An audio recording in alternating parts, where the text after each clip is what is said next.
Stop pakai to-do list, bisa bikin lo nggak produktif.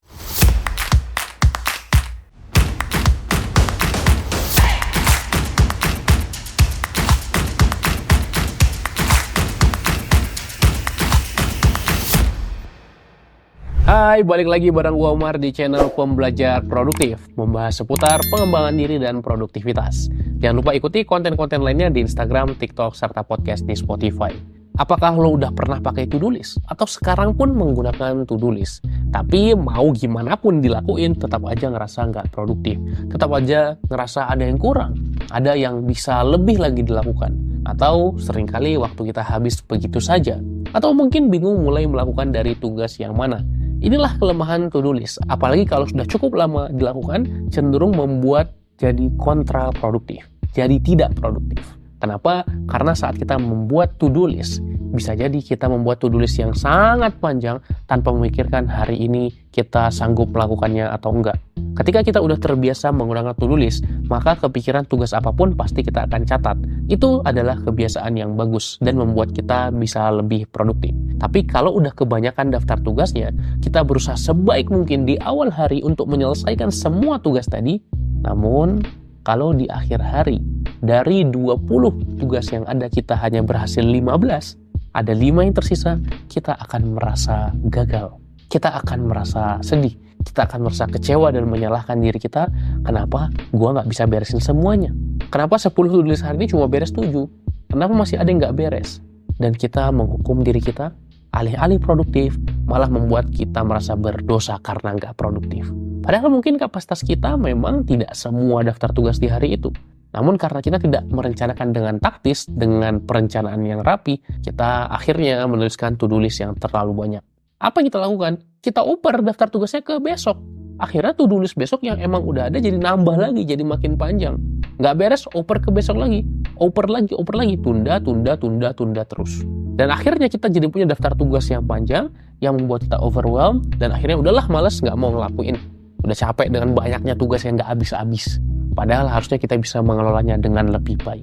Mari kita upgrade level kita. Dalam program Time Control System, 30 hari jago atur waktu, yang mana gue bahas semua teknik-teknik tentang manajemen waktu, silahkan lo bisa dapatkan dengan klik link di deskripsi. Di program itu gue membahas tentang level-level dalam manajemen waktu.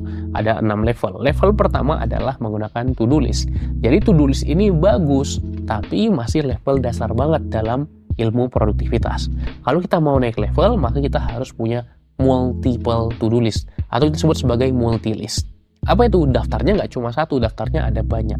Dan kalau kita mau upgrade lagi, kita bisa menggunakan sistem jadwal atau kalender. Nah, kali ini kita akan bahas yang level 2 saja, yaitu multiple to-do list, yaitu kita membuat daftar tugas lebih dari satu. Ada 2 penerapan yang umum dalam multiple to-do list atau multi-list. Yang pertama adalah papan Kanban. Jadi daripada hanya satu daftar yang ada 2 kemungkinan, beres atau enggak ya, centang atau belum dicentang, kita bisa membuat 3 kemungkinan. 3 level, yaitu kalau di papan Kanban ada to do, doing, done. Ada yang belum dikerjakan, ada yang sedang dikerjakan, dan ada yang sudah selesai dikerjakan. Tentu kita bisa menambahkan lagi dengan berbagai opsi-opsi lainnya, jadi nggak harus 3, bisa 4, 5, dan seterusnya. Yang kedua adalah metode ABCDE. Jadi kita membagi daftar tugas kita menjadi yang A, absolutely do, harus benar-benar dikerjakan hari ini, berarti dia penting dan mendesak. Lalu ada B, better do, sebaiknya dikerjakan. Dan ada C, could do, dikerjakan kalau sempat aja. Maka berurutasnya A, lalu B, lalu C. Ada 3 buah daftar. Lalu D, delegate atau delegasikan ke orang lain, serta E, eliminate atau kita eliminasi benar-benar tugasnya, pekerjaannya. Dengan cara ini kita bisa memisahkan daftar tugas kita, bukan hanya satu tapi bisa beberapa. Membagi mana yang penting banget, mana yang penting aja, yang mana yang nggak penting. Sehingga kita tahu bukan cuma satu to-do list yang panjang ada sampai 20-an tugas, tapi ada yang paling penting hari ini ada 3. Yang lumayan penting ada 6. Sisanya kita tulis lagi. Ketika kita bisa memecah-mecah, kita jadi punya kejelasan terhadap mana yang benar-benar prioritas dan harus diutamakan selesai di hari itu. Inilah yang membuat kita jadi produktif, bukan sekedar to-do list saja.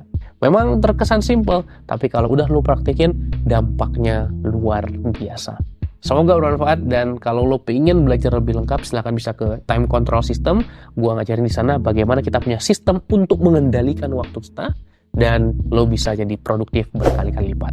Sampai jumpa di video lainnya. Terima kasih, salam pembelajar.